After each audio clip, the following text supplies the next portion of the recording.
사드 문제로 한중 간의 관계가 되게 안 좋아졌잖아요. 상당히 오랜 기간 냉각기를 갖고 왔었는데 이번에 이제 새 정부가 출범을 하면서 개선되는 방향으로 가는 기대가 있었거든요. 기본적으로 중국은 한중 관계 개선 의지가 되게 강해요. 사실 제가 이제 뒷얘기를 들은 건 있는데 그게 뭐냐면 저는 지금 조선비즈가 발간하는 경제 주간지가 있습니다. 이코노미 조선이라고. 거기에 편집장을 맡고 있고요. 기자 생활은 한 33년째 하고 있습니다. 좀 오래 했네요. 근데 기자 생활 30년 넘게 했는데 그중에 20년은 제가 중국과 인연을 상당히 깊게 한 기간이에요. 제가 첫 번째 특파원을 한 게 2003년이고 그리고 이제 그 이후에 또 두 번째 특파원을 한번 했고요. 그래서 베이징 특파원을 한 두 차례 했고요. 그 사이에 중국에 대한 컨텐츠를 좀 더 깊게 이해하고 싶은 마음에 중간에 제가 이제 휴직을 하고 3년간 중국으로 건너가서 인민대라는 곳에서 금융으로 박사 공부를 했습니다. 그래서 나름 엄청난 무슨 뭐 대단한 전문가라기보다는 오랜 기간 중국을 계속 경제 분야 쪽을 관찰을 해왔기 때문에 그 흐름에 있어서는 나름 좀 맥을 짚고 있다 정도 뭐 이해하시면 될 것 같습니다. 네, 감사합니다. 미중 전략 경쟁과 북중 러연대 상황 속에서 전승절이 우리나라 외교 안보 정책에 어떤 영향을 미치고 있나요? 바로 전에 우리 이재명 대통령이 일본, 그렇죠? 일본을 그 다음에 곧바로 미국에 가가지고 정상회담을 가졌어요. 그래서 이제 미국, 일본, 그리고 한국. 그래서 이른바 이제 한미일이라고 할 수 있는데 한미일 삼각연대가 이제 결성되는 거 아니냐 뭐 이런 얘기가 잠깐 나왔습니다. 그러다 보니까 마치 이게 이번에 이제 전승절 행사에 북한 이제 김정은 국무위원장이 가잖아요. 그리고 이제 푸틴 러시아 대통령도 하고 그래서 북중러 정상에 이렇게 함께 모이는 거는 처음이라고 그러잖아요. 그렇죠? 그래서 이제 얼핏 보면 이게 마치 무슨 한미일과 북중러가 대결하는 구도를 보인다라고 보여지는데 저는 그렇게 보지는 않습니다. 이제 외견상은 이제 그렇게 비춰지긴 하는데 왜 그렇게 안 보냐면 한미일에 그 정상회담을 하면서 갖는 이재명 대통령의 행보를 보면 무슨 북한이라든가 중국을 꼭 뭐 적대시한다, 절연한다 이런 것과는 거리가 멀어요. 기본적으로. 그리고 계속 나오는 반복되는 얘기인데 지금 가장 이슈가 됐던 거 이재명 대통령의 대중국관과 관련해가지고 가장 이슈가 됐던 발언이 안미 경중을 이제 포기할 때가 됐다. 더 이상 유지할 수가 없는 상황이 됐다라는 거잖아요. 안미 경중. 그 이제 안보는 미국, 경제는 이제 중국이라는 건데 그거를 포기했다라는 게 뭐냐면은 어떤 그냥 뭔가 이렇게 딱 고정된 틀에 얽매이지 않겠다라는 거예요. 안보는 때로는 중국과 협력할 수도 있고 왜? 그 북한과의 어떤 평화, 화평을 위해 가지고 중국의 협력을 구할 부분이 있으면 같이 협력을 하고 그 다음에 경제도 예전에 중국에 상당히 많이 치우쳐져 있었는데 지금 잘 아시겠지만 한미 정상회담에서 엄청난 또 추가 투자 얘기도 나왔고 기본적으로 7월 30일 날 합의했던 무역 관세 자체가 그대로 유지하기로 했잖아요. 나름 이제 성과 뭐 그것도 성과라면 성과라고 할 수가 있는데 이제 그러니까 경제에서도 마찬가지입니다. 그래서 어떤 고정된 틀에 속하지 않겠다. 우리가 이익이 된다면 국익에 도움이 된다면 중국이나 미국이나 어쨌든 전향적으로 접근하겠다라는 되게 실리적이고 실용주의적인 접근 방식을 확실하게 내보였고 그런 측면에서 보면 이거를 이제 한미일과 정상이 한번 만났고 북중러가 만났다고 해서 그게 마치 그냥 대립됐다 이런 사진의 어떤 이걸 대비시켜가지고 하기에는 조금 좀 무리한 대비가 아닐까. 물론 이제 이런 측면이 있어요. 뭐냐면은 북중러 정상이 만나겠죠. 근데 만나는 형식이 여러 형태가 있거든요. 여러 사람들이 있는 현장에서 북중러 3명의 정상이 만나는 모습이 사진에 찍히는 게 있을 수 있고요. 아니면 3자 회담을 가질 수가 있어요. 3자 정상회담을. 근데 정상회담도 아주 캐주얼하게 가볍게 정장도 안 입을 수도 있겠죠. 여러 유형이 될 수 있는데 그런 이제 만남이 있고 아예 정식으로 3자회담을 갖는 형태가 되는데 만약에 정장을 입고 정말 정식으로 이런 그 3자회담을 한다면 그거는 좀 더 심각한 좀 메시지를 줄 수는 있을 것 같아요. 그래서 그럴 것 같지는 않은데 그거는 이제 예측일 뿐이고 잘 모르겠습니다. 어쨌거나 이 장면인 되게 역사적인 장면이 이제 계속 연출이 될 겁니다. 그렇죠? 근데 그거를 단순히 뭐 이런 강대강으로 가는 거에 뭐 어떤 현장의 모습이다. 뭐 이렇게 얘기하기는 좀 무리가 있지 않을까 생각을 합니다. 우원식 국회의장이 전승절 행사에 한국 대표로 참석하는데 이번 방문이 한중 관계에 어떤 의미를 갖고 있나요? 이번에 이제 사실 전승절 중국의 이제 전승절 행사에 우리 측에 누가 갈 것이냐를 놓고 여러 의견들이 나왔잖아요. 그래서 이제 결과적으로는 이제 우원식 국회의장께서 가시는 걸로 돼 있는데 공식적으로는 이제 국회의장의 권력 서열 2위입니다. 사실 낮지 않은 지위이기 때문에 상당한 의미가 있습니다. 근데 우리가 한번 이제 지켜봐야 될 거는 올해 2월에 우원식 국회의장이 한번 갔었어요. 중국을. 그때 간 거는 이제 동계 아시안 게임이 열리는 하얼빈에 가서 그때 현장에서 시진핑 주석과 접견을 한 적이 있습니다.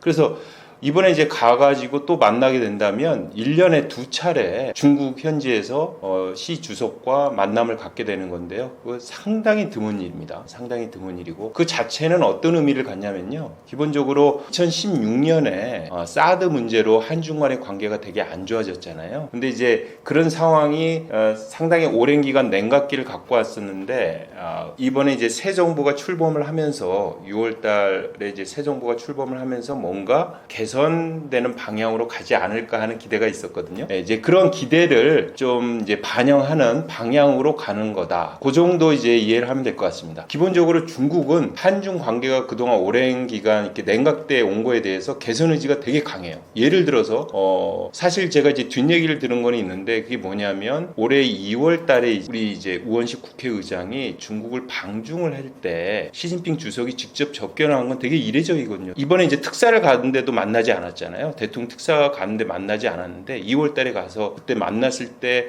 어떤 얘기가 있었냐면 우원식 국회의장이 에이펙 정상회의에 초청을 했어요. 한국에 한번 와달라 초청을 했는데 그거에 그 어떤 식으로 답을 했냐면은 에이펙 정상회의에 중국의 국가주석이 참석하는 것은 관례다. 그래서 우리 관계부처하고 진지하게 검토하겠다. 상당히 긍정적이에요. 상당히 이전에 그 어떤 중국 주석들이나 중국 고위 관료들의 답변에 비하면 무지하게 그 직설적이고 되게 긍정적인 답변을 준 거죠. 그런데 중국 외교관에서는 그런 식으로 얘기를 해요. 중국 주석이 내가 그냥 가고 싶어서 간다 이러면은 좀 체면이 안 쓰는 거예요. 영이 안 쓴다는 얘기죠. 그래서 초청을 받아서 수락하는 형식을 원했던 거예요. 그래서 이제 그런 자리를 적극적으로 마련했다라는 이제 뒷얘기가 있긴 있습니다. 어쨌거나 이제 그래서 에이펙 정상회의 이제 시진핑 주석이 올 가능성이 상당히 크죠. 그런 게 하나 있고 그 다음에 중국의 개선 의지가 강하다는 걸 보여주는 또 한 사례는 작년 11월에 새 중국 대사가 이제 부임을 해왔거든요. 그러니까 주한 중국 대사 다이빙이라는 분인데 이분이 와가지고 첫 출장지가 어디냐면 경주를 갔어요. 오자마자 첫 부임 하자마자 출장을 간 게 경주를 갔어요. 왜 갔겠어요? 그건 이제 자기 국가의 정상이 와가지고 거길 들를 가능성이 가장 크다라는 걸 보여주는 거죠. 거기 가가지고 숙소도 보고 막 했겠죠. 그리고 이게 정확하게 10년 전에 이제 상황을 떠올리게 하는 거거든요. 이제 한중 관계를 어떻게 바라보느냐 얘기를 할 때는 10년 전의 상황을 이제 돌이켜 보면 되는데 10년 전 2015년은 사실 한중 관계의 외견상으로는 가장 피크였다. 정점이었다. 이런 얘기들을 해요.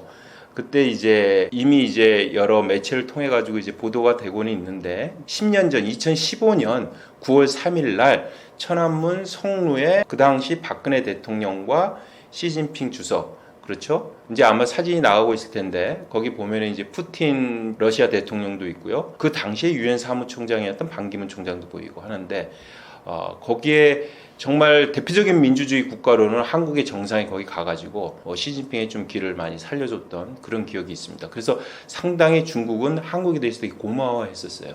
근데 1년 뒤에 사드가 터지면서 한중 관계가 많이 냉각이 됐죠. 김정은 북한 국무위원장과 우원식 의장이 같은 행사에 참석하는데 두 분의 만남 가능성과 그 정치적 함의는 무엇인가요? 사실 진짜 관심이 많죠. 김정은 북한 국무위원장과 우리 이제 고위급과의 만남 자체가 기본적으로 이제 결여돼 있었기 때문에 사실은 국가 간의 어떤 관계 개선의 가장 큰 소통의 수단은 양자 외교라고 그러거든요. 양국의 정상들이 만나서 소통하는 게 상당히 큰 거가 됩니다.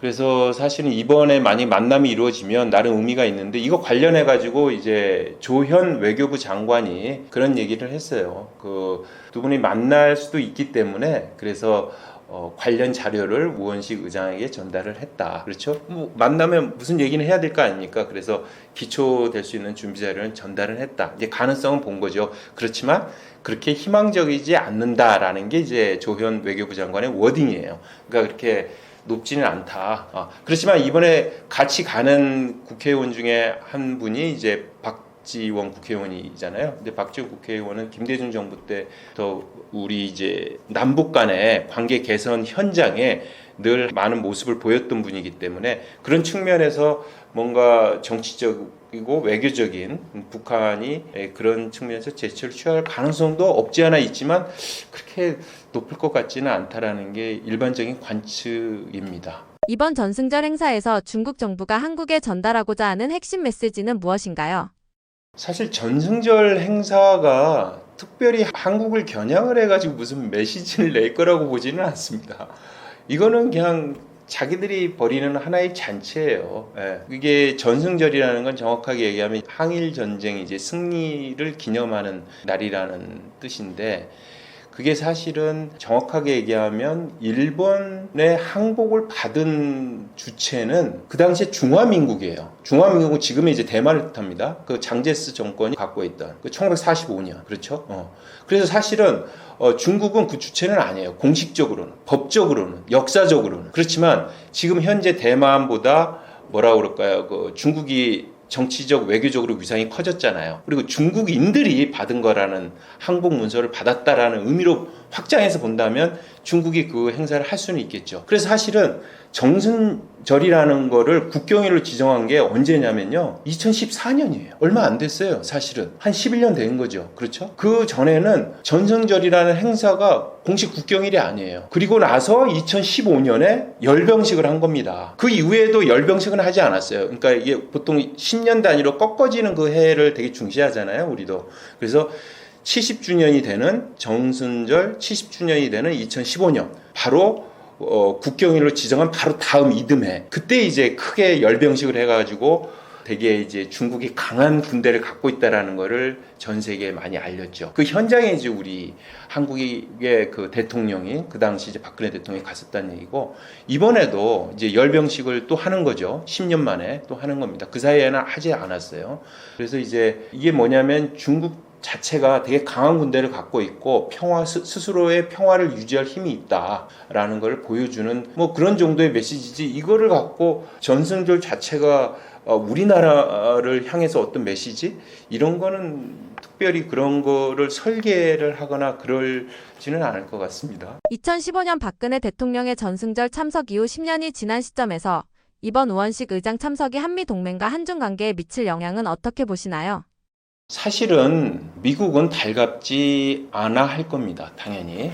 그거를 최근에 이거를 달갑지 않을 거라고 보여주는 한 이제 장면이 하나 있어요. 이게 뭐냐면은 피터 나바로라고 미국 백악관 지금 이제 고문으로 있는 분이에요. 무역하고 이제 제조업 고문인데 아주 강성파입니다. 특히 이제 대중 관계에 있어서 무지하게 강성파인데 이번에 전승절에는 가지 않은 걸로 아는데 전승절 바로 전에 상하이 협력기구라고 중국이 주도해서 만든 2001년에 만든 그 국제 기구가 있어요. 상하이 이제 국제 협의체가 있는데 거기에 이제 모디 인도 총리가 갔어요. 나렌드라 모디 인도 총리가 갔는데 모디 총리는 이제 인도의 정상이 아닙니까? 인도는 이제 흔히 얘기하는 세계 최대 민주주의 국가라고 그래요. 어떤 의미의 최대냐면 인구가 가장 많은 민주주의 국가인데 그 피터 나바로가 어떤 얘기를 하냐면은 야 어떻게 세계 최대 민주주의 국가의 정상이 그 시진핑하고 푸틴하고 악수하러 가냐라고 공개적으로 비판을 합니다. 그래서 중국 정상과 뭔가 이게 가까이 하는 거에 대해서 되게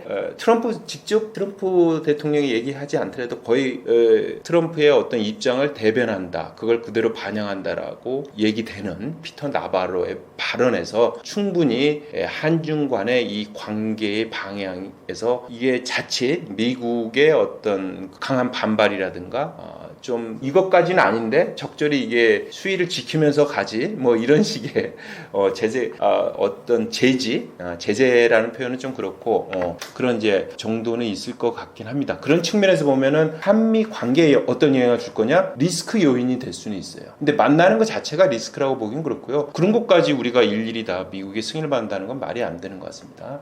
그러니까 우리 스스로도 주체가 있어야 되니까 당당하고 의연하게 만나되 거기 만나서 할 때의 발언 방문의 내용이나 수위 이런 게 되게 중요하겠죠. 그거에 따라서 한미 관계에 영향을 줄 수는 있을 거고, 그렇죠? 한중 관계 역시 마찬가지일 거라고 봅니다. 한중 관계는 기본적으로 사드 이후에 풀리지 않은 숙제가 너무 많아요. 그 대표적인 게 이제 한한령이고, 그 사이에 한중 간의 경제 분야에 있어서는 상당히 이제 오랜 기간 냉각기거든요. 그리고 이제 관광객도 마찬가지고, 물론 지금 사실 많이 회복은 됐어요.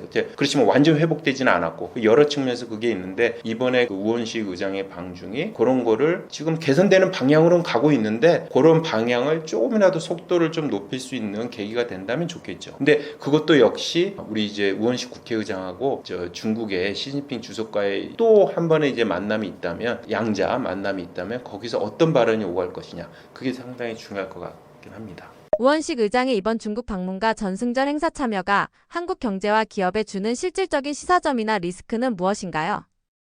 방금 전에 제가 한 얘기하고 크게 다르지 않은 답변이 될 것 같아요. 방금 전에 제가 얘기 드린 그 피터 나바로 백악관 고문, 되게 강성파인데, 그분이 지금 이제 중국 정상과 이렇게 공개적으로 만나는 것 자체, 특히 민주주의 국가의 그 고위급이 만나는 것 자체에 되게 불편한 기색을 아주 공개적으로 내비쳤잖아요.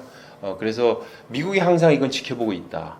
근데 미국이 지켜본다고 해서 우리가 무슨 뭘 해야 될 걸 못한다, 이거는 아닐 거예요. 이재명 대통령이 명확하게 그런 얘기를 했어요. 미국도 중국과 이렇게 대결을 하지만 협력할 부분은 협력하고 있다라는 게 이제 공개적인 발언이었잖아요. 사실 미국도 마찬가지입니다. 실제 미국과 중국이 모든 전면적인 디커플링이나 전면적인 대결 구도는 아니거든요. 그건 뭐 다 아실 겁니다. 사실 그게 현실이니까. 그래서 그 현실의 바탕 위에서 우리가 어떤 입장을 가져가느냐를 아주 현명하게 실리적으로 잘 찾아가면 좋겠어요. 중국 경제가 앞으로 계속 둔화할 가능성이 크다고 보시나요? 아니면 반등의 여지가 있다고 생각하시나요?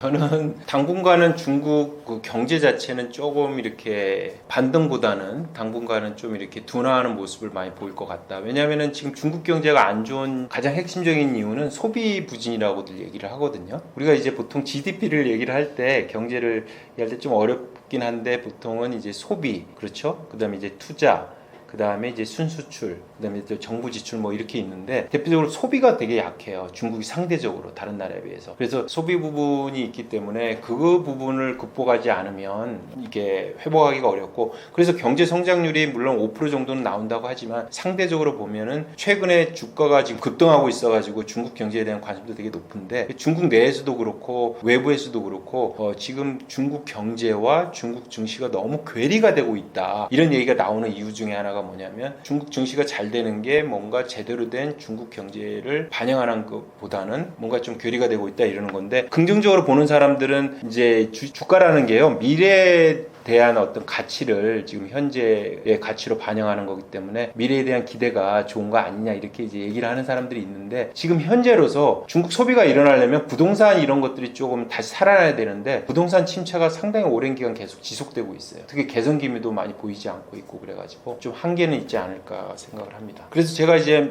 표를 좀 몇 개 갖고 왔는데, 이제 소매 판매 증가율이 있고요, 그렇죠? 그러니까 소매 판매 증가율을 보시면 얼추 보면 이게 되게 지금 낮은 수준으로 유지되고 있다는 걸 볼 수 있고, 또 소비가 이렇게 썩 좋지 않다라는 걸 보여주는 지표 중에 하나가요, 물가를 볼 수가 있어요. 물가가 이제 높은 이유는 두 가지가 있습니다. 크게 보면 하나는 이제 돈이 너무 남아 돌아가지고, 남아 돈다는 표현은 그렇고, 돈이 넘쳐 흐르니까 돈값이 떨어지니까 상대적으로 물가가 오르는 게 있지만, 그거보다 더 중요한 거는 사실은 수요가 크면 물가는 올라요. 수요 공급의 법칙에 의해서. 그러니까 소비력이 많이 커지면 당연히 물가는 오릅니다. 근데 중국이 지금 소비가 부진하기 때문에, 그래서 오히려 디플레이션 얘기가 나올 만큼 물가가 떨어지죠. 그래서 소비자 물가는 지금 상승률이 상승을 하고 있지만 그 상승폭이 되게 낮다라는 거고, 그 표를 보시면 아시겠지만 생산자 물가 같은 경우, 공장에서 출하되는 생산자 물가 같은 경우는 아예 상당히 오랜 기간 지금 마이너스 기간이에요. 그래서 이제 디플레이션 우려가 계속 나오는 거죠. 그리고 흔히 얘기를 할 때, 제가 이제 사실 이 책을 이제 한 권 이제 올해 초에 썼는데, 그 제목이 이제 두 얼굴의 중국 경제인데, 그게 뭐냐면, 경제 자체는 지금 방금 얘기드린 대로 되게 부진한 것 같은데, 왜 이렇게 첨단 산업, 특히 전기차, 태양광, 그리고 배터리, 전 세계에서 지금 1등하는 품목들이에요. 그것도 첨단 영역이고, 엄청나게 잘 나가지 않느냐? 그럼 잘 나갈 거 아니냐? 이렇게 하는데, 그러면 뭔가 이게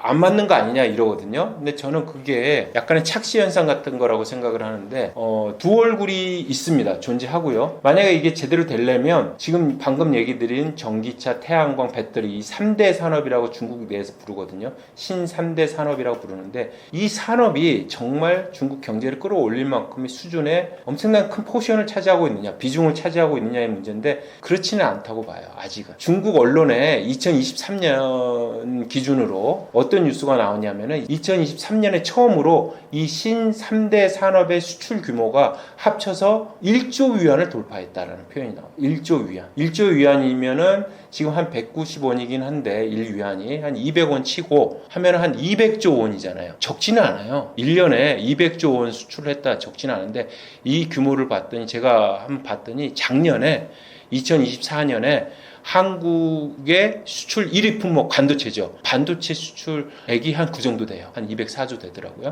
그렇긴 하지만 중국 전체 수출에서 차지하는 비중이 중국은 전 세계 수출 규모가 가장 크거든요.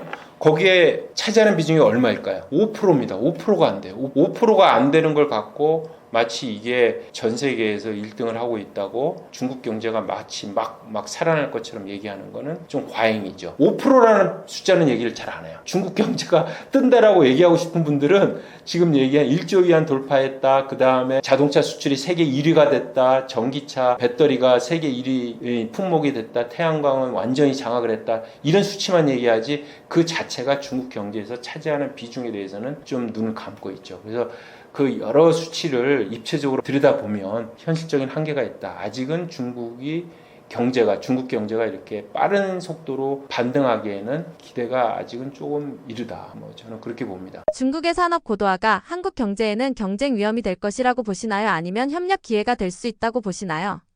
당연히 지금 위협이 되고 있죠. 대표적인 게 석유화학이잖아요. 지금 석유화학은 우리나라의 대표적인 석유화학 그 업체인 여천 NCC라고 그러나요? 그 대림하고 지금 DL그룹인데 대림하고 이제 한화그룹이 합작한 초우량 기업이었어요. 그냥 모든 젊은이들이 가장 가고 싶어하는 곳이었고 연봉도 최고 연봉을 준다 그러고 엄청난 기업이었는데 지금 적자를 내 가지고 지금 부도 위기에까지 몰렸는데 자금 수혈을 해가지고 다시 살아나고 막 이러는데 물론 복합적이에요. 이유는 많은데 그 중에 대표적인 이유 중에 하나가 중국발 저가 과잉 공급 이런 거라는 거 아닙니까? 근데 그게 그러면 좀 좋은 제품, 좀 질 좋은 제품 많이 만들면 되지. 근데 중국도 이제 어느 정도 따라온 거예요. 그러니까 이른바 범용 제품이 있고 화학 제품이 스페셜티라고 해가지고 좀 특수한 이제 그런 용도도 있는데 그런 영역까지 중국이 많이 따라오고 있다고 그럽니다. 그런 것들이 전반적인 석유화학 업계에 불황에 영향을 주고 있는 거고 그게 역시 또 철강 영역도 마찬가지고 조선도 마찬가지예요. 사실은 조선이요 작년까지 15년 연속 세계 1위를 했어요. 보통 조선을 얘기할 때 세 가지 지표를 얘기합니다. 근데 건조량 그렇죠? 그다음 신규 수주량 그다음에 신규 수주했는데 건조하고 있으니까 아직 남아있는 일감이 있을 거 아니에요. 그 세 가지 지표가 있는데 이 세 가지 지표가 15년 연속 1위를 중국이 하고 있어요. 이미 중국이 그 물량 면에서는 압도적이에요. 그러면 능력이 안 되냐? 기술 질적이 안 되냐?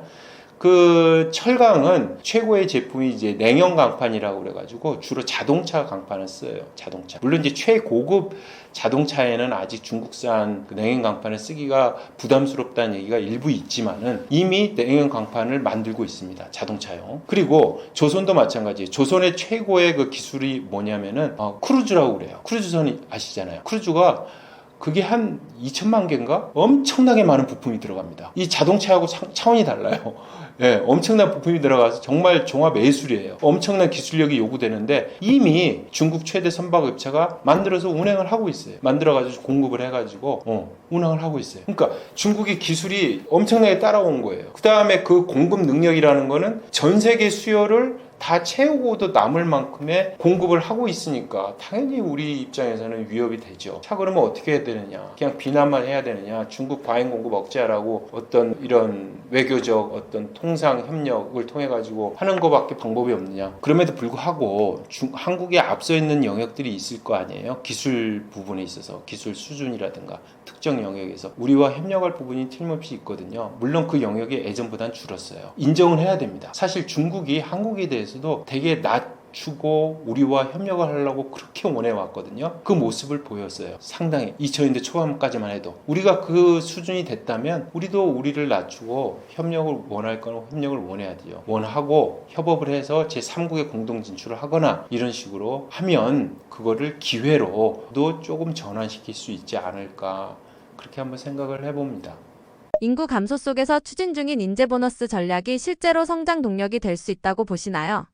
그게 지금 이제 인구 보너스 얘기 나오면서 인재 보너스 얘기가 이제 함께 나오고 있는데, 이게 뭐냐면 이제 인구 보너스라는 게 인구가 너무 많기 때문에 보너스가 생긴다. 어떤 보너스냐? 인구가 많으면은 크게 보면 경제 측면에서 두 가지가 있잖아요. 하나는 인구가 많으니까 시장이 크잖아요. 그 다음에 또 인구가 많으니까 노동력이 많으니까 저렴한 인건비가 제공이 된다 이거죠. 인건비가 낮은 그런 그 노동력을 많이 제공할 수 있다. 그런 것들을 이제 인구 보너스라는 표현을 써가지고 경제학자들이 얘기를 하는데, 중국도 이제 고령화, 그렇죠? 그리고 출산율도 중국도 떨어지고 있고, 그래서 더 이상 인구 보너스를 누릴 시기는 지났다라는 게 중국 스스로 인정을 하고 있어요. 자, 그러면 어떻게 이걸 극복하느냐 봤더니 독일도 고령화로 되게 어려움을 겪던 시기가 있었는데, 그거를 걔네들은 직업 훈련을 되게 강화를 해가지고 양질의 인력을 양성하는 인재 보너스를 많이 키우는 쪽으로 했다. 그래서 중국도 가능하다. 실제로 그래가지고 중국은 지금 이공계 쪽으로 인력이 무지하게 몰리고 있습니다.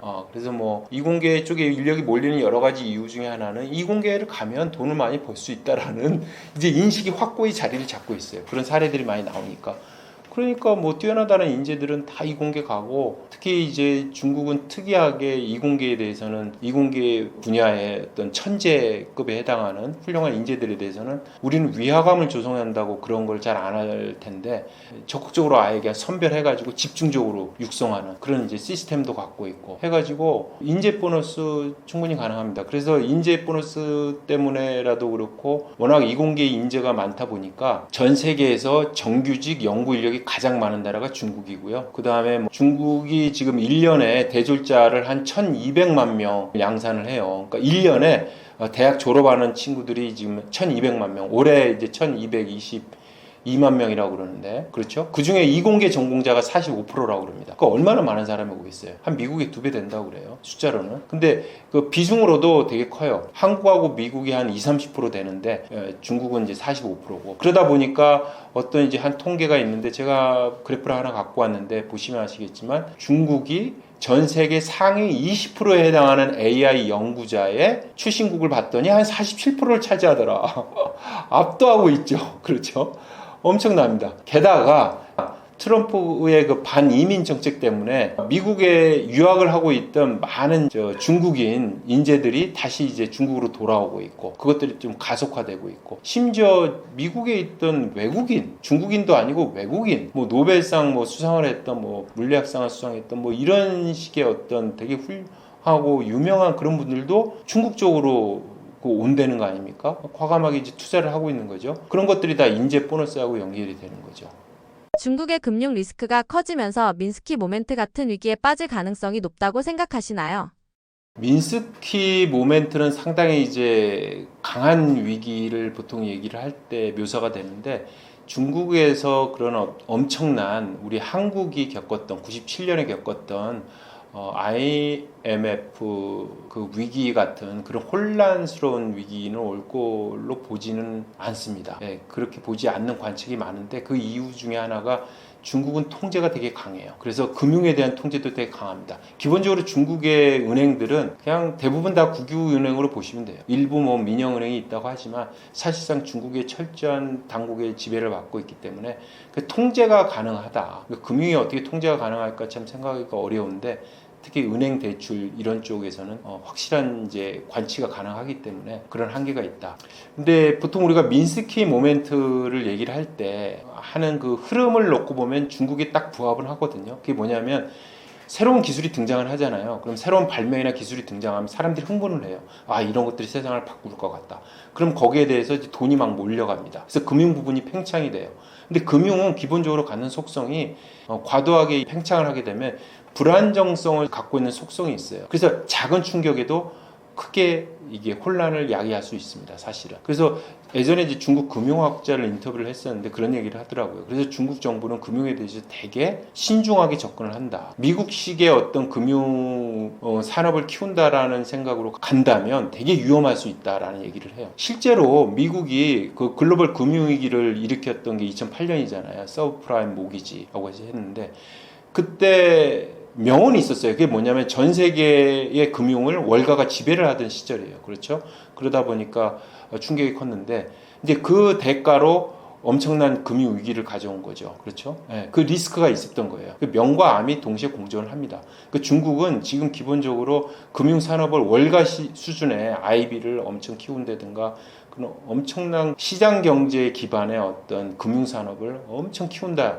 이런 것보다는 제조업을 육성하는 보조 산업으로서의 금융 이게 더 치중하는 모습을 보이는 것 같아요. 그래서 왜냐하면 그게 이제 미국식으로 가다 보면은 미국식의 글로벌 금융위기라는 대가를 치를 수가 있기 때문에 그럴 경우에는 미국은 뭐 정권을 바꾸면 되겠지만 중국은 정권이 바뀌면 절대 안 돼요. 공산당은 어떤 일이 있어도 하여간 중국을 영원히 지배를 해야 된다라는 게 지금 중국 지도부의 가장 핵심 원칙이거든요. 어떤 일이 있어도 공산당이 중국을 지배하지 못하는 일은 없어야 된다는 거기 때문에 그런 리스크를 감내할 이유가 없죠. 그래서 금융에 대해서는 이제 그런 약간 과거에 비해서 그런 억제를 하고 있기 때문에 민스키 모멘트로 얘기되는 그런 혼란스러운 금융 위기 국면은 나타나기 힘들 것 같다. 다만 중국이 지금 되게 힘들어지고 있는 거는 민간 투자가 되게 약화가 되고 있어요. 민간 투자. 네. 그래서 고정자산 투자가 대표적인 중국의 투자 지표인데요. 그것도 제가 그래프를 하나 갖고 왔는데 보시면 아시겠지만 딱 보시면 알아요. 그냥 민간 투자가 그 파란색인데 민간 투자 증가율이 이미 이제 아예 하락하고 있죠. 감소하고 있죠. 네, 그렇죠. 그래서 저 부분이 해결이 안 되면 중국 경제가 살아나기 힘들고 그래서 중국은 2008년 글로벌 금융위기나 97년 한국이 겪었던 IMF 위기와 같은 모습보다는 일본식의 활력을 잃은 경제 그런 상황이 상당히 오랜 기간 지속되는 그런 게 되지 않을까라고 보는 또 경제학자들이 꽤 있는 것 같습니다. 화웨이나 CATL 같은 기업이 보여주는 중국의 기술 굴기가 미국의 기술 우위를 위협할 만큼 성공할 수 있다고 보시나요? 네, 확실히 지금 미국보다 기술 우위를 보이는 영역들이 있죠. 대표적인 게 사실 화웨이를 그렇게 제재를 했던 게 5G 영역에서는 압도를 하고 있거든요. 뭐 특허 출원부터 시작을 해가지고 모든 기술이 앞서 있기 때문에 가성비 측면에서도 그렇고 그래가지고 이제 트럼프 1기 때도 그렇게 화웨이 장비를 쓰면 안 된다라고 스스로뿐만 아니고 미국뿐만 아니고 동맹국에 그렇게 압박을 가해왔잖아요. 그러니까 그거는 이제 그만큼 위협을 느끼고 있다는 거죠. 근데 그것뿐만 아니고 드론도 마찬가지예요. 드론은 DJI라는 선전에 있는 중국 기업이 거기가 지금 민용이긴 하지만 민용 시장의 70%를 장악했다는 거 아닙니까? 근데 이것도 이중 사용 기술이 가능한 영역이기 때문에 역시 군소용으로도 되게 그게 가능하죠. 그래서 그런 위협을 받고 있고 뭐 전기차, 배터리, 태양광 아까 전에 제가 얘기를 드렸던 것 같은데 그런 3대 영역, 첨단 산업 영역이죠. 이거 역시 다 미국보다는 앞서 있죠. 그리고 AI 모델은 생성 AI 모델은 오픈 AI다 뭐 이래가지고 구글 이래가지고 거의 미국 기업이 주도를 하고 미국 기업만이 할 수 있는 영역이라고 했는데 올해 1월 달에 갑자기 딥시크라는 중국의 어디 스타트업이 갑자기 등장해가지고 거기서 내놓은 추론형 모델이 이거 보니까 이거 장난 아니네. 이게 영역이 이게 미국만이 할 수 있는 게 아니네. 이게 미국 정도와 붙을 수 있는 나라는 진짜 중국밖에 없네. 이런 얘기가 나왔잖아요. 그러니까 이제 그런 거. 그 다음에 양자 컴퓨팅 이것도 꽤 합니다. 중국이. 그래서 중국 요즘 언론에 보면은 뭐 세계 최초 무슨 최초라는 말이 들어가는 기술 개발 뉴스들이 엄청 많아요. 그래서 사실은 이런 기술 굴기가 확실히 존재하고 있고 이게 미국의 이제 어떤 기술적인 우위를 위협하고 있다라고 볼 수는 있을 것 같습니다. 시진핑 주석의 권력 집중과 통제가 중국 경제 성장 잠재력을 제약할 가능성이 크다고 보시나요? 이 부분은 사실 상당히 논란이 있는 부분이에요. 일반적인 서방의 이제 경제학자들은 상당수가 yes 그럽니다. 제약할 가능성이 크다. 왜냐하면은 논리는 아주 간단해요. 통제와 제약이 되는 문화에서는 창의성이 발현이 안 된다. 혁신이라는 건 창의성이 발현이 되는 그런 문화나 토양에서나 가능하다. 그럼 당연히 안 된다는 거죠. 자, 그런데 AI 모델은 어떻게 만들었고, 걔네들 양자 컴퓨팅 어떻게 하고 있고, 전기차 배터리 이런 첨단 산업의 영역에서 혁신 영역에서 어떻게 하느냐 이렇게 얘기를 해요. 그럼 또 반박을 합니다. 자, 그거는 생각을 해봐라. 전기차를 걔네들이 처음 만들었냐? 배터리를 처음 했니? 이렇게 처음 한 건 아니잖아. 예를 들면 냉장고, TV 이런 거 세상에 없던 거 처음 만드는 개념은 그걸 만든 건 아니잖아. 물론 4대 발명은 옛날에 있었지. 그렇지만 그거는 이 현대에 들어와가지고 산업혁명 이후에 그런 영역 없잖아. 그건 창의성이 없다는 얘기지. 마이크로 혁신이라는 표현을 써요. 예, 작은 혁신은 가능하지만 그런 획기적인 그런 혁신은 못하는 거 아니냐라고 또 반발을 합니다. 그래서 사실은 저는 당연히 제도 리스크가 있다고 봅니다. 제도 리스크 있다고 보고요. 그리고 중국, 소련이 붕괴하는 여러 가지 이유 중에 하나가 저는 제도 리스크라고 얘기를 많이 하거든요. 소련도 과학자가 많았어요. 당연히 스푸트니크 모멘트라는 말을 만들어낼 만큼 미국이 앞서 있을 거라고 생각했는데 소련이 처음으로 그냥 위성을 먼저 쏘아 올려버린 거 아니에요. 과학기술 되게 뛰어났어요. 근데 그 뛰어난 기술력을 갖고 기술 우위를 갖고 왜 미국에 졌을까요? 군사력이 약해서? 그거는 제도가 경제를, 그 기술 우위를 경제로 제대로 구현을 못했다. 이런 얘기를 많이 하거든요. 그런 어떤 재산권에 대한 명확한 분리, 그렇죠? 사유재산의 확실한 인정, 이런 게 없는 상황에서는 한계가 있다라는 게 일반적인 이제 서방의 경제학자들의 논리예요. 근데 그것도 한번 들여다볼 필요는 있다고 봅니다. 그럼에도 불구하고 중국이 통제가 강하기 때문에 오히려 이런 혁신 제품에 대한 응용은 무지하게 속도가 빠릅니다. 제가 6월 달에 중국을 개인적인 일로 갔다 왔는데요. 거기서 놀란 게 뭐냐면 웬만한 모텔이나 호텔에서는 꼭 있는 그 아이템 하나 있더라고요. 그게 뭐냐면 배달 로봇이에요. 배달 로봇인데 그게 뭐냐면 이제 우리 이제 음식 배달을 하잖아요. 근데 음식 배달에 모텔이나 호텔에 그 방까지 들어가는 건 좀 그렇잖아요. 올라가는 걸. 그 이상한 사람일 수도 있고, 배달 기사로 위장해가지고 들어온 사람일 수도 있고 해가지고 모든 음식 배달은 그 배달 로봇에 가가지고 딱 눌러요. 누르라고 그래요. 그 누르면 문이 열려가지고 거기다 집어넣고 방번호를만 찍으면 돼요. 그럼 방번호 찍으면 그 로봇이 내 방에 전화를 합니다. 전화해가지고 당신 배달이 왔으니까 내가 지금 올라갈게. 그래요. 그래서 이제 좀 기다리면은 거기서 또 전화가 와요. 걔가 초인종을 못 누르니까 걔는 이제 전화를 해요. 전화는 너 바로 문 앞에 있으니까 나와. 그러면 내가 가서 문을 딱 열면 와서 기다리고 있고, 나 도착했으니까 이거 눌러서 너 그거 가져가. 딱 이렇게 얘기해요. 그래서 이렇게 눌러가지고 딱 가져가니까, 그리고 다시 좀 눌러줘. 나 돌아가야 되니까. 그럼 딱 누르니까 그게 알아서 돌아가더라고. 근데 그게 일상이 돼 있어요. 근데 생각해보세요. 한국보다 중국이 더 많은 인구가 있고 더 저렴한 인건비를 쓸 수 있는데, 인건비가 더 낮은 인력을 쓸 수 있는데 아예 사람을 안 쓰잖아요. 어떻게 그게 가능했을까? 시장 경제만으로 그게 가능했을까라는 생각을 해봤는데, 생각해보니까 제가 아는 전문가분이 그러더라고요. 아마 그것도 중국 정부가 막 시켰을 거야. 의무적으로 다 하라고. 그렇게 하지 않으면 그 배달 로봇 시장은 형성이 안 돼요. 시장 경제만 맡기면 상당히 오랜 시간이 걸릴 수 있겠죠. 근데 그런 측면에서 보면 중국의 혁신 수용도는 상당히 높죠. 그 수용도를 가능하게 하는 건 시장 경제에만 의존하지 않고 뭔가 국가 통제가 가능하고, 그 통제하는 사람, 엘리트 계층들이 뭔가 그 부분에 대해서 뭔가 의식이 있고 해가지고 막 밀어붙이면 그런 건 가능하겠죠. 그렇지만 냉장고, 세상에 없던 냉장고, 세탁기, 이거 엄청난 혁신이잖아요, 사실은. 이게 생겨가지고 많은 주부들을 해방시켰고, 그렇죠? 냉장고가 생겨가지고 새로운 산업이 생겼잖아요. 실제로 식품 산업도 완전히 바뀌잖아요. 이게 가능하니까 많은 혁신이 생겼잖아요. 이제 그런 것들,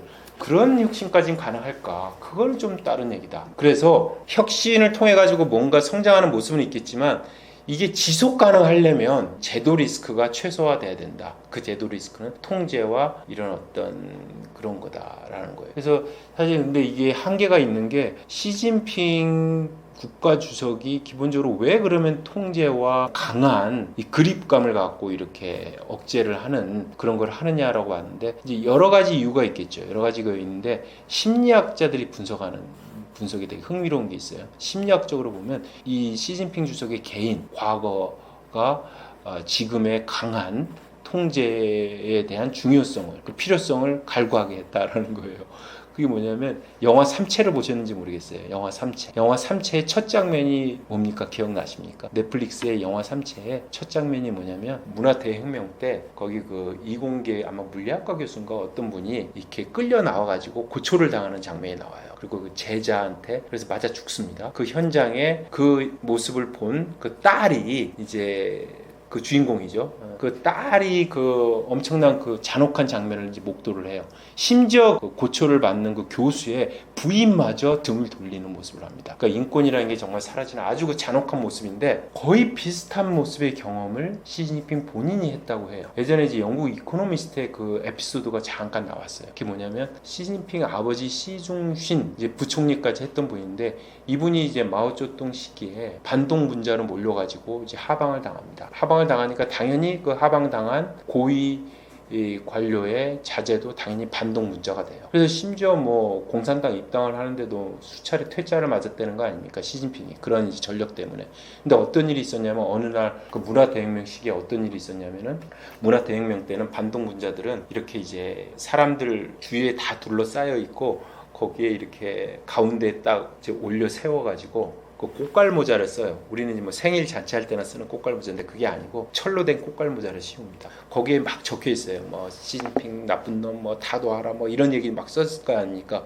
그거 써놓고 그 어린애예요. 어릴 때 거기서 트라우마가 생기지 않겠어요? 근데 거기에 둘러싸여가지고 이렇게 외칠 거 아닙니까? 시진핑 나쁜 인간, 뭐 물러나라, 반동 문자 어쩌고저쩌고 막 하는데 거기에 누가 있었냐? 어머니의 모습이 보인 거라는 거예요. 어머니의 모습이. 그게 삼체 영화의 그 장면이에요. 근데 그런 트라우마를 근데 이게 사람이 참 신기해요. 똑같은 트라우마를 가졌는데 그러면 그 사람은 통제를 싫어할 걸로 생각할 수 있잖아요. 왜? 마오쩌둥이 1인 지배의 그 통제가 강한기 때문에 그런 문제가 생겼다고 볼 수가 있잖아요. 그러면은 본인이 그래서 사실은 그런 경험 때문에 시진핑 그 중국의 1인자가 됐을 때 어떤 기대가 있었냐면 중국 내부에서도 그런 경험이 있는데 설마 1인 집에 이런 걸 할까? 그러지는 않을 거야. 이 친구는 괜찮게 할 거야. 이런 이제 얘기들이 있었거든요. 근데 완전 거꾸로 갔거든요. 상당히 1인 지배를 강화하는 모습으로 갔는데 그거를 영국의 이코노미스트는 이렇게 해석을 하더라고요. 어떻게 해석을 하느냐? 그럼 자기가 겪은 그 트라우마를 만들어낸 그런 혼란은 왜 생겼느냐? 공산당이 제대로 통제를 못했기 때문에 홍위병 뭐부터 시작해가지고 완벽하게 완전히 이 상황을 장악을 하고 통제를 했으면 문화대혁명 같은 혼란도 일어나지 않았을 거라는 거예요. 제대로 된 통제가 됐다면 그런 혼란은 없었을 것이다. 그래서 이 혼란을 없애기 위해서는 확실한 통제를 해야 된다. 그래서 어떤 표현을 쓰냐면 시진핑이 이제 국가주석이 된 이후에 마오쩌둥이 했던 말을 다시 한번 내놓습니다. 그게 그 유명한 당이 군인, 군사, 그 다음에 정치, 학문, 그 다음에 동서남북 중 모든 세상을 지배해야 된다는 말을 해요. 그 말을 똑같이 해요. 그러니까 마오쩌둥처럼 똑같이 통제를 해야지 된다라는 인식은 같아요. 단지 마오쩌둥이 제대로 완벽하게 통제를 못했기 때문에 그 당시 공산당이 통제를 못했기 때문에 자기가 겪은 트라우마 같은 그런 혼란이 일어났다. 혼란이 생겼다라는 게 시진핑의 인식이지 않을까. 그런 인식을 했기 때문에 지금의 그런 강한 모습을 보이지 않을까. 그런데 불구하고 최근에 뭐 실각설 얘기가 잠깐 나왔는데 그거는 뭐냐면 아마도 건강이 좀 문제가 있어가지고 그 의사가 그랬을 거다. 그냥 그 혼자서 그 일을 다 하려면 안 돼. 좀 일을 좀 덜어내. 그러면서 약간 통치 스타일을 바꾸는 것일 뿐이지 그 사람이 통제의 끈을 낮춘다든가 약화한다든가 이런 거는 아닐 거다라고 보는 시각들이 꽤 있습니다. 하여간 흥미롭긴 한데 중국의 그 기본적으로 지금의 어떤 통제를 강화하는 그런 방향성 크게 바뀔 것 같지 않고 그렇기 때문에 중국 경제가 갖고 있는 그 제도 리스크는 여전히 잔존할 것 같고요. 그걸 어떻게 극복할지는 이제 중국을 이끄는 그 중국의 지도부에 해당하는 이제 이른바 이제 엘리트 계층이겠죠. 그 사람들이 잘 어떻게 이제 하느냐에 따라 달려 있을 거라고 봅니다. 최근 이재명 대통령이 CSIS 강연에서 안미 경중은 이제 불가능하다라고 말씀하셨는데 한국이 당면한 국제 정세 속에서 어떤 전략적 선택이 필요하다고 보시나요? 일단 안미 경중은 불가능하다. 이제 현실적으로 그런 상황이 됐다라는 게 이제 이재명 대통령의 인식이거든요. 그게 이제 공개적으로 이번에 이제 확인이 됐는데 저는 상당히 의미가 있다고 봅니다. 아주 되게 현실적인 판단을 하신 거라고 봐요. 왜냐하면은 예전에는 국가 안보하고 경제 교류는 별개의 문제였어요. 물론 완전히 떼는 건 아니지만 근데 지금은 흔히도 우리가 그런 얘기 많이 하잖아요. 경제 안보, 경제 안보. 이미 안보는 경제 속으로 들어와 있어요. 그리고 지금의 경제 교류 관계에서 안보 개념이 빠진다? 그거는 생각하기 되게 힘든 이미 그런 시대로 진입을 했어요. 사실은. 그래서 안미 경중을 얘기를 할 때 그런 상황을 얘기를 한 거거든요. 사실 그런 상황에 대한 인식을 갖고 있기 때문에 당연히 경제 안보가 이미 지배하는 시기에서 안미 경중이라는 게 말이 안 되잖아요. 사실은. 안보하고 경제가 뗄 수가 없는데 안보는 미국, 경제는 중국? 이게 불가능하잖아요. 그러니까 그런 측면에서 되게 현실인식적인 거죠. 그리고 실제로 보면 경제를 놓고 보면요. 과거에는 이제 중국에 대한 우리나라의 이제 중국에 대한 투자가 되게 집중돼 있었어요. 중국은 기본적으로 한국이 해외로 투자를 할 때 가장 많은 기업들이 가장 많이 투자하는 곳이 이제 중국이었고, 그렇죠? 근데 최근에 지표를 한번 보면은 그게 역전이 됐어요. 지금 미국에 더 투자를 많이 합니다. 최근 수치를 한번 찾아보니까 이런 게 있어요. 2023년 기준이긴 한데요. 대미 투자 비중, 그러니까 우리나라 기업들이 해외에 투자하는 전체 투자 금액 중에 미국에 투자하는 비중이 2023년에 거의 한 30% 됐어요. 29.6%라고 그러네요. 그리고 중국하고 홍콩을 합친 거, 이른바 이제 중화권인데 대만을 뺀 거긴 하지만 그 비중은 17%입니다. 미국이 훨씬 많아요. 그리고 그런 뉴스도 나온 적이 있어요. 파이낸셜 타임스가 작년인가 아마 보도를 한 걸로 기억을 하는데 2023년 기준으로 미국이 유치한 외자 중에 외국인 직접 투자 가운데 제1위 국가가 어디냐? 한국이더라. 쉽게 얘기하면 미국이라는 거대 경제 대국에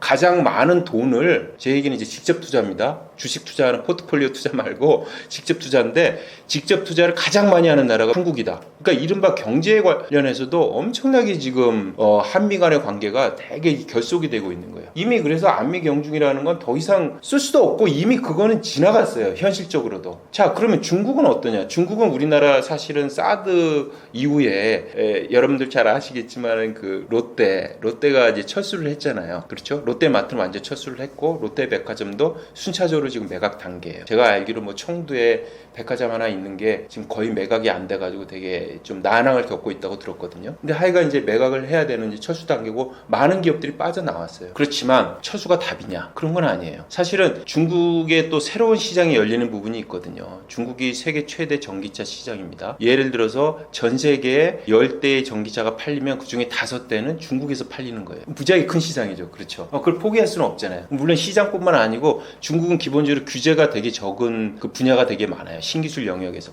그런 쪽에서는 우리가 적극적으로 중국 속에 들어가서 중국 기업과 협업을 해서 할 수가 있어요. 무슨 얘기냐면 우리가 어떤 선택을 해야 되느냐. 이게 뭐 미국을 버리고 중국을 택할 것이냐. 무슨 중국을 버리고 미국을 택할 거냐. 그건 말도 안 되는. 이젠 더 이상 그거는 현실적으로 불가능하죠. 사실은. 예. 그래서 양쪽에 우리에게 도움이 된다면 다 전략적으로 선택을 하는 그런 이제 접근이 필요하겠죠. 중국 관영 매체가 이 발언을 두고 미국 전략에 종속됐다라고 비판하며 사드 문제까지 다시 언급했는데요. 이런 중국의 반발에 한국은 어떤 외교적 대응 전략을 마련해야 한다고 보시나요?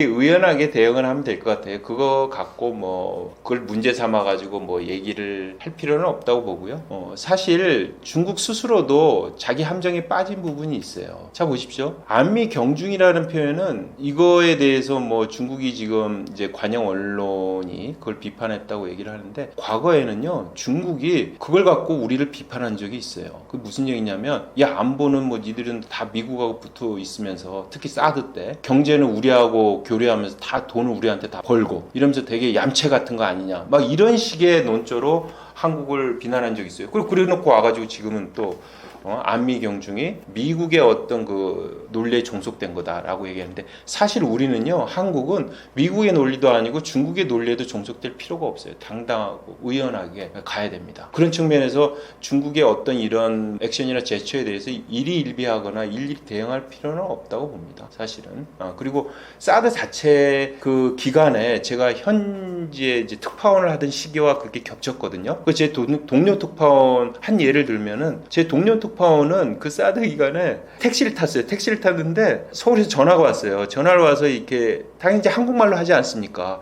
그러니까 택시 기사가 딱 보니까 한국 사람이구나. 그런데 내리라는 거예요. 그냥 차를 타고 가다가 강제 하차당했어요. 장난 아니었어요 그때. 그 지하철 타면은 저 휴대폰 보는 것도 약간 이제 쫄리는 거예요. 표현이 죄송합니다. 뭐 하여간 좀 이게 부담되는 거예요. 왜냐하면 이게 한글을 보게 되면 마치 집단 어떤 게 당하지 않을까 하는, 그러니까 그 정도로 상황이 안 좋았어요.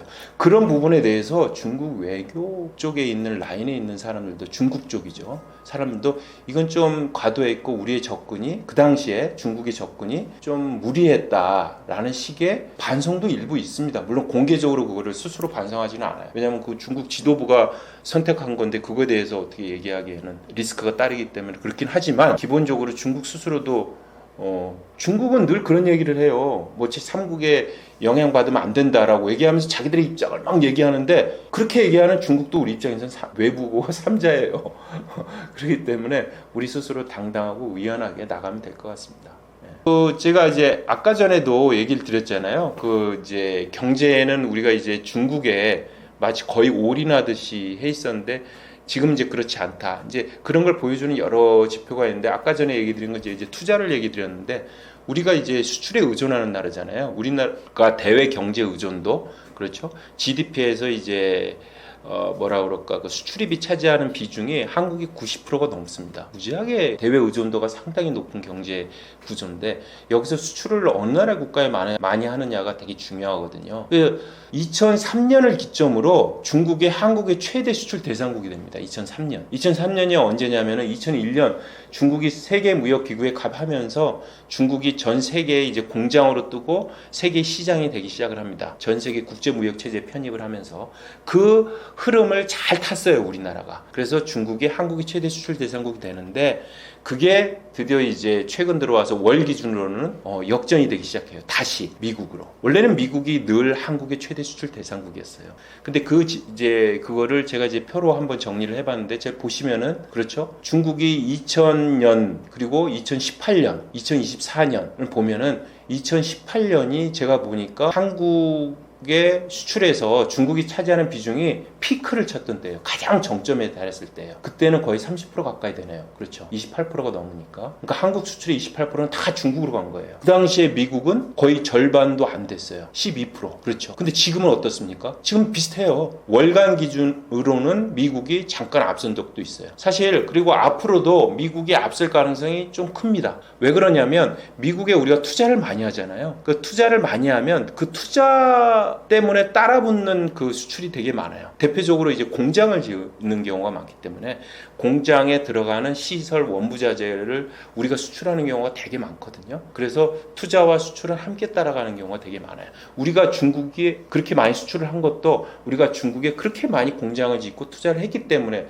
나타났던 현상이거든요. 그래서 지금 이런 흐름이 바뀌고 있다. 그래서 어쨌거나 이런 상황이 바뀌고 있기 때문에 이게 뭐 아니면 도, 그렇죠? 이런 식의 접근은 아닌 것 같다. 하여간 미국을 어떻게 대하느냐, 중국을 어떻게 대하느냐, 다 스스로 우리 입장에서 자율성을 갖고 전략적으로 외교적 대응을 하면 좋겠다. 이렇게 생각을 합니다. 최근 중국이 한국인 관광객 무비자 입국을 허용하고 한한령 해제 움직임까지 보이고 있는데요. 이런 변화는 단순한 문화교류 차원이 아니라 외교적 메시지가 담긴 것이라고 보시나요?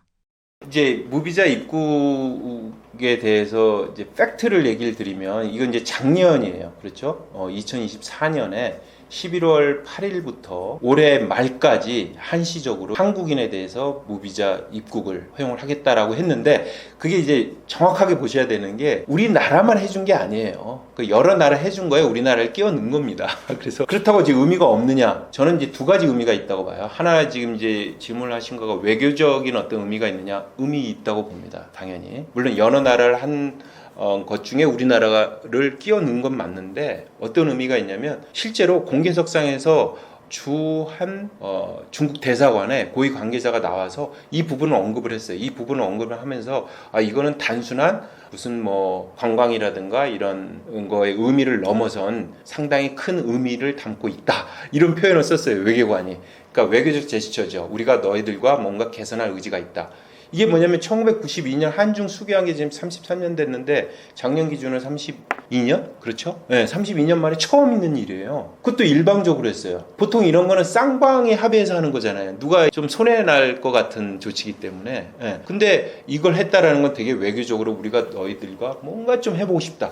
잘 보세요. 11월 8일이 언젠가 정확하게 11월 3일인가요? 트럼프 대통령이 당선이 되고 그 다이빙이라는 이제 중국 대사가 부임을 하고 뭔가 이제 중국 입장에서는 이제 한중 관계에 대한 개선 방향 이거에 대해서 뭔가 메시지를 계속 날려야 되는 이런 상황이었어요. 그런 이제 차원에서 나온 거고 그렇지만 그럼에도 불구하고 그게 단순한 외교적 메시지만 있는 거냐? 꼭 그건 아니다. 어떤 의미? 경제 부양 성격도 있다고 그럽니다. 왜 그러냐면 특히 사드 부분보다는 사드 이후에 한국인 중에 이제 중국으로 관광 가는 분들이 많이 줄긴 했는데 더 크게 타격을 받은 건 그 팬데믹, 코로나 팬데믹이거든요. 그러니까 코로나 이후에는 진짜 한국뿐만 아니고 외국인 관광객이 무지하게 줄었어요. 그거는 뭐 중국 스스로가 봉쇄를 하는 되게 강력한 정책을 취했기 때문에 어쩔 수가 없는데 그러니까 그 영향으로 많이 줄어가지고 근데 그 관광이요 중국의 어떻게 보면 소비 진작에 되게 중요한 그 하나의 채널이에요. 그래서 그런데 그런 상황인데 더더군다나 중국 경제가 지금 가장 큰 문제가 소비 부진이거든요. 내수 부진이에요. 그 내수를 키워야 돼요. 내수를 키워야 되는데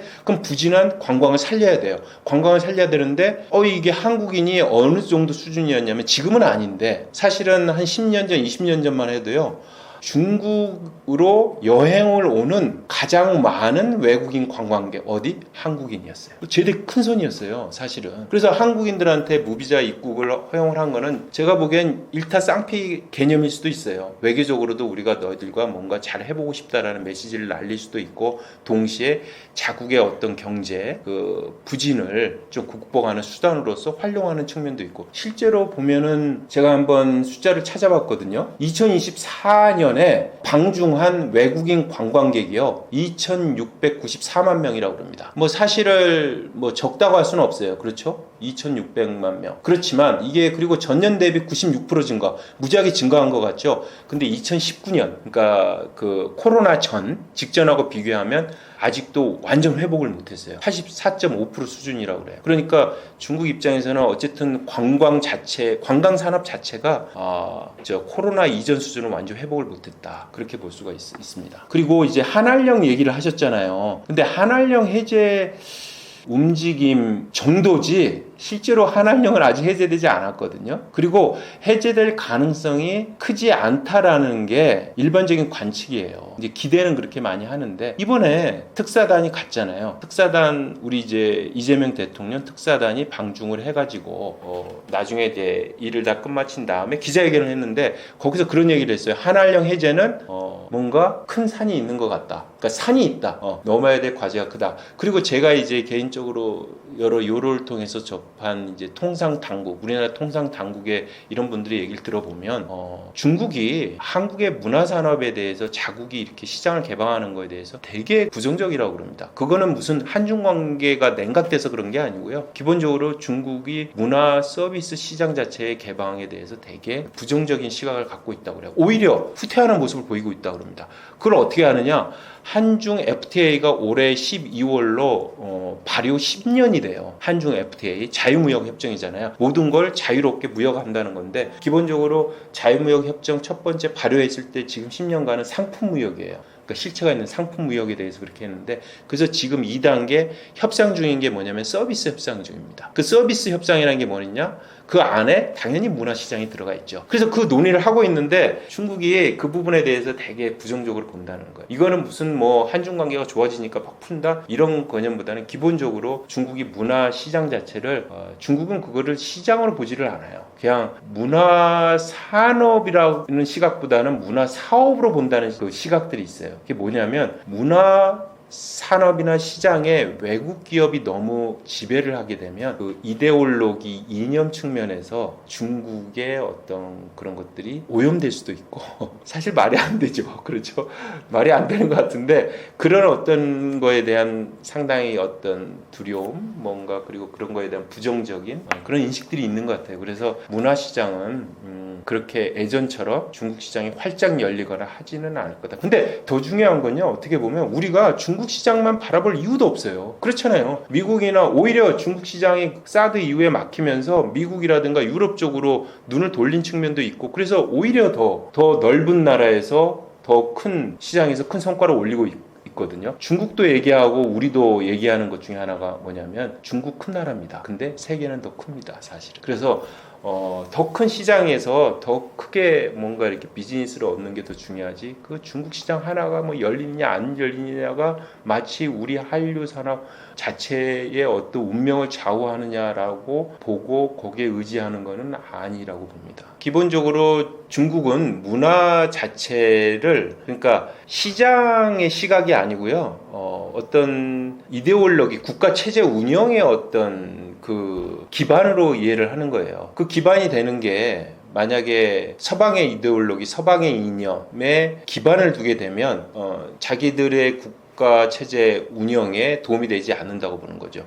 기본적으로 중국인들의 인식에는, 제가 느끼기에는요, 중국은 자기들이 이제 천하의 중심이라고 그러고 세계를 천하라는 표현을 쓰잖아요. 그리고 대표적인 게 또 서방과 상당히 이렇게 괴리되고 적대적인 부분을 보일 때가 있어요. 그게 뭐냐면 서방의 인권, 특히 인권 부분도 마찬가지입니다. 인권도 철저하게 서방의 인권으로 바라보는 시각보다는 중국식의 인권이 있다라는 거예요. 왜 우리가 인권이 없다고 비판을 하느냐, 이런 얘기를 해요. 한 사례를 예를 들게요. 이것도 중국의 외교관이 한 얘기인데, 제가 그걸 보고 야, 이런 생각을 할 수도 있겠구나 하는 거예요. 뭐냐면은 인권을 얘기를 할 때, 그러니까 인간의 이제 목숨이잖아요. 어떤 얘기를 하냐면 코로나 때예요. 코로나 때 제가 만났던 중국 외교관의 얘기인데, 코로나 때 그때 잠시 동안 인도에 사망자가 급격하게 늘어난 적이 있어요. 인도 대표적인 민주주의 국가입니다. 세계 최대 민주주의 국가죠. 그래서 인권을 되게 중시한다고 얘기를 해요. 민주주의라는 게 이제 인권을 중시하잖아요. 자, 중국 외교관의 질문이 이거였어요. 자, 그렇게 자유롭고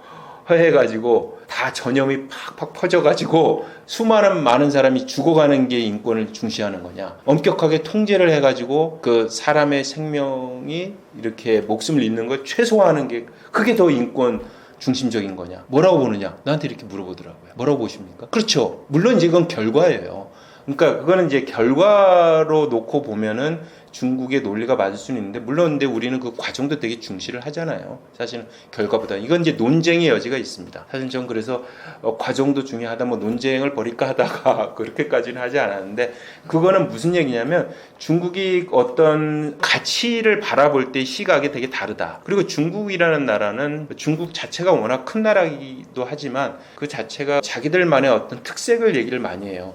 우리는 통제를 할 수밖에 없다. 왜? 통제를 안 하면 너무 혼란스러워. 혼란스러워. 그리고 중국은 늘 그 중앙이 강할 때 국민들이 편했어요. 백성이 편하고 안정돼 있었어요. 그리고 중앙이 약할 때 외세가 침입을 해가지고 나라가 분열이 되고. 그러니까 백성 입장에서는 통제가 강한 게 중요한 게 아니에요. 통제와 안정이라는 게 약간 섞여 들어가 버리는 거예요. 근데 안정이 더 중요하잖아요. 물론 이제 통제가 너무 심해가지고 이 탄압을 하거나 국민들을 핍박하거나 이렇게 못 살게 하면 그거는 이제 위험수위에 달하는 거겠죠. 그렇지만 그러지 않다면은 통제도 질이 있는 거예요. 탄압할 정도가 아니고 우리를 안정되게 만드는 통제라면 괜찮다라는 게, 그런 인식이 있는 것 같아요. 근데 그런 인식들이 일반적인 서방의 인식하고는 너무 다른 거예요. 그래서 제가 또 개인적으로 경험인데, 제가 이제 2011년부터 3년간 중국에서 유학을 했는데, 유학을 할 때 그 기숙사를 들어가야 되잖아요. 근데 기숙사를 들어가기도 하고 이제 외부에 이제 집에서 살기도 하는데, 기숙사에 들어갈 때 요건이 뭐냐면 외국인 학생은 외국인들과만 자야 돼요. 그 규정이 있어요. 근데 그 규정을 알아보니까 이유는 아주 단순합니다. 서방의 이 이념이나 가치에 오염될까봐 그렇다는 거예요. 근데 2010년 되잖아요. 2010년이면은 그게 어느 나라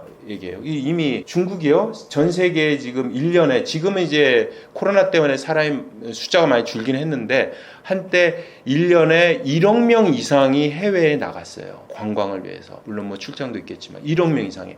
그 전 세계를 그렇게 둘러보고 하는데, 아직도 그 사람들은 그럼 오염 안 됩니까? 그 논리라면. 물론 기숙사 생활이 좀 다를 수는 있는데, 그러니까 제 얘기는 무슨 얘기냐면, 아직까지도 이런 어떤 가치라든가 이런 거에 대해서 상당한 자기 스스로에 대한 고유의 가치가 되게 중요하다라는 인식을 하고 있고, 그걸 꼭 지켜야 된다. 그거는 서방과 환경이 다르기 때문에 나름의 의미가 있다. 그래서 그거를 영향을 줄 수 있는 문화 산업의 수입이라든가 이런 거에 대해서는 기본적으로 좀 이렇게 저항하는 그런 게 있다. 그렇다고 완벽히 차단은 하지는 않겠죠. 그러려면은 자기들이 지배할 수 있는 이제 힘을 가져야 되겠죠. 이 문화 산업에서도 실제로 중국의 문화 산업에서 요즘 성장하는 모습들이 많이 나와요. 이른바 이제 IP라고 얘기하는데 지식재산권을 IP라고 그랬잖아요. 이거 얘기 들어보셨을 거예요. 라부부라고 그거 되게 못생긴 인형이 있는데 그게 지금 난리가 아닙니다. 근데 지금 그게 이제 주가도 엄청나게 뜨고 있고 그런데 그런 거는 대표적인 어떻게 보면 이제 문화 산업의 한 영역이에요. 그렇죠? 캐릭터 산업이긴 한데. 그리고 이제 너자라는 이제 그 주인공이 등장하는 애니메이션이 있는데 그게 뭐 전 세계로 그렇게 히트친 건 아니지만 어쨌든 그것도 박스 오피스 기준으로는 엄청나게 큰 히트를 쳤어요. 물론 중국인들이 워낙 인구가 많으니까 그렇긴 하지만. 그래서 문화 산업을 되게 육성을 하려고 노력을 많이 합니다. 그렇지만 그거를 순수하게 우리처럼 달러를 벌어들이는 어떤 그런 수익 개념보다는 자기들의 가치관을 널리 알리고 그런 소프트 파워를 확산하는 그런 개념으로서의 문화 산업을 바라보는 것 같아요. 제가 사실 이제 한 10여 년 만에 책을 한 권 냈습니다. 두 얼굴의 중국 경제.